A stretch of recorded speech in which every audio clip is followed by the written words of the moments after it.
ito po yung provincial road mga farm. At ito rin po yung halos lahat daanan ng mga tao dito mga farm. Property naman muna po ito ay very productive pa rin naman po. Ayan, kung makikita nyo, kakalokad lang po nila. Ito po yung sinasabi ko sa inyo, yung mga Indian mango tree. Ayan, dire-diretso po yan dun. Meron pa po.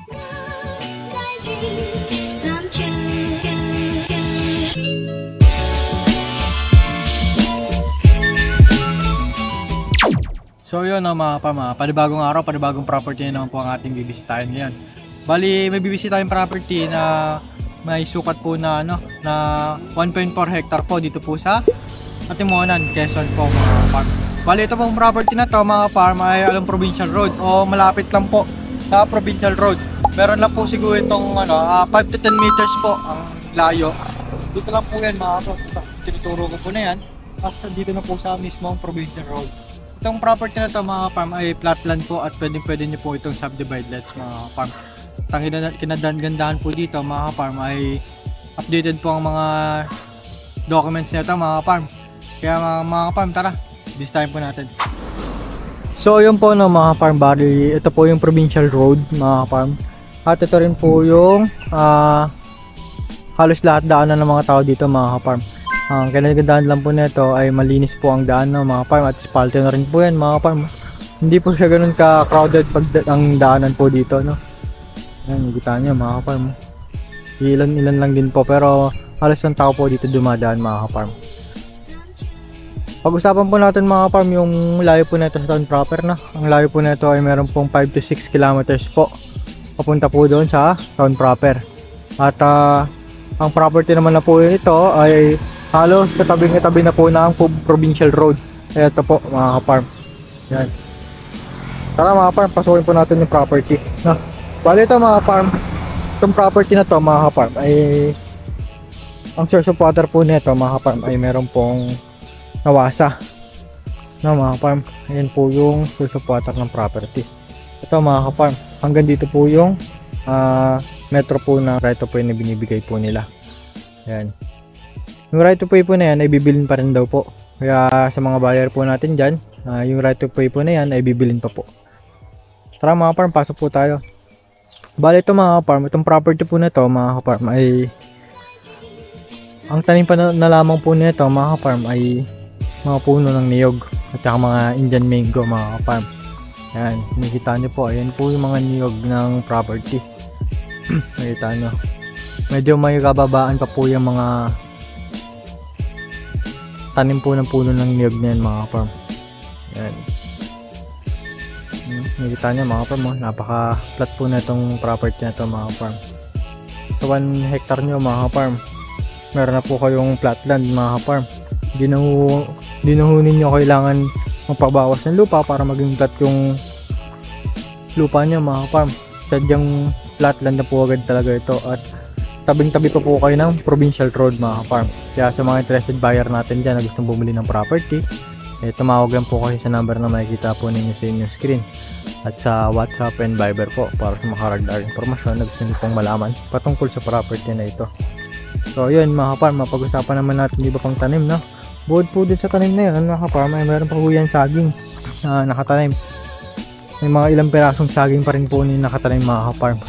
At meron pa rin po yan mga punong kahoy mga farm, mga kalumpit.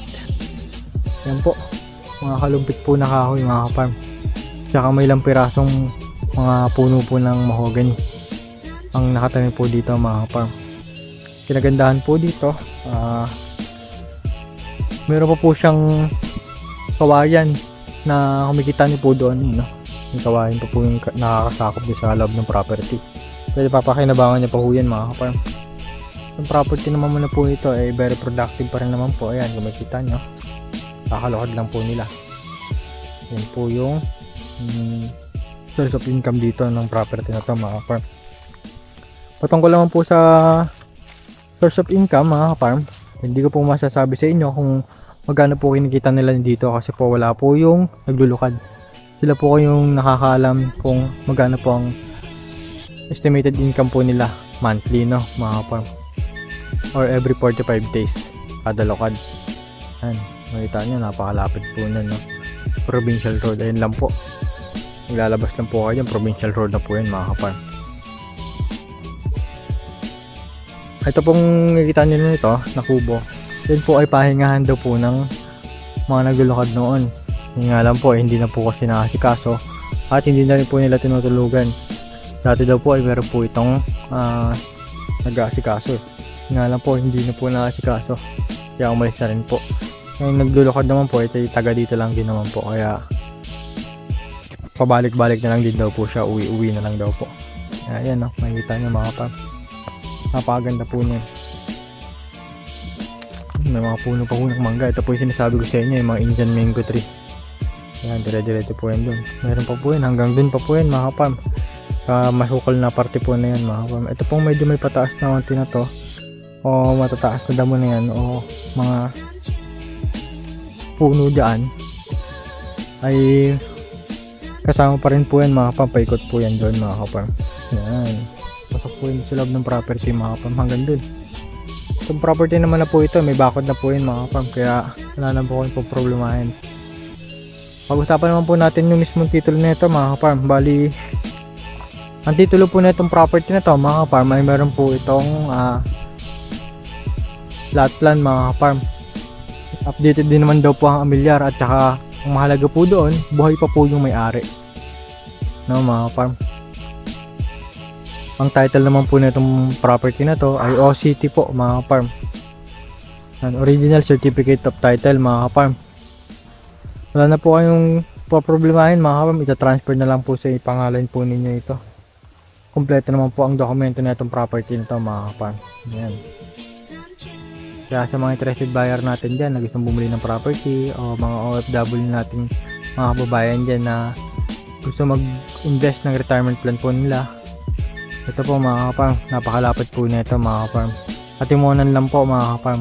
Ayan o. Napakaganda pa po ng daanan dito. Kung makikita nyo po yung mga kapitbahay nyo, maganda po talaga ang bahay mga kaparm. Ayan, kita nyo ito, wala pong pintura pero maganda na po ang bahay. Tsaka yung katapat nyo po doon, puro maganda po ang bahay dito mga kaparm. Hindi kayo may ilang na magpagawa po dito ng bahay na kung ngayon lang po ang gagawin nyo, o magiging pahingahan nyo na talaga, o pang retiro po, eh pwede po ito mga kaparm, dahil ito po ay flatland na po mga kaparm. Pwede nyo rin po itong gawing resort mga kaparm, dahil ito po ay napagkukuhaan naman po ng tubig. At isa pa ho mga kaparm, alam provincial road po, mabilis po maka-access sa mga tao mga kaparm, dahil pasok po ang 4 ways po dito sa loob ng property mga kaparm. Ayan o, makikita nyo po mga kaparm, tatabasan na lang po yung mga nakita nyo po kanina, yung daanan doon sa gawin na yun mga kaparm. Kaya sa mga interested buyer natin dyan na gusto po bumili ng property, pag-usapan po natin yan mga kaparm. Mag-inquire lang po kayo sa number na may kita po ninyo sa inyong screen, at sa WhatsApp and Viber po para sa mga karagdagang impormasyon na gusto nyo pong malaman. Sasamahan ko po kayo dito sa mismong property na to mga kaparm. Ako na po bahala mag-assist sa inyo mga kaparm, hanggang sa matapos po ang pagtatransfer ng titulo na ito mga kaparm. So yun lamang po no mga kaparm, isa magpalang araw po sa ating lahat. God bless all po mga kaparm.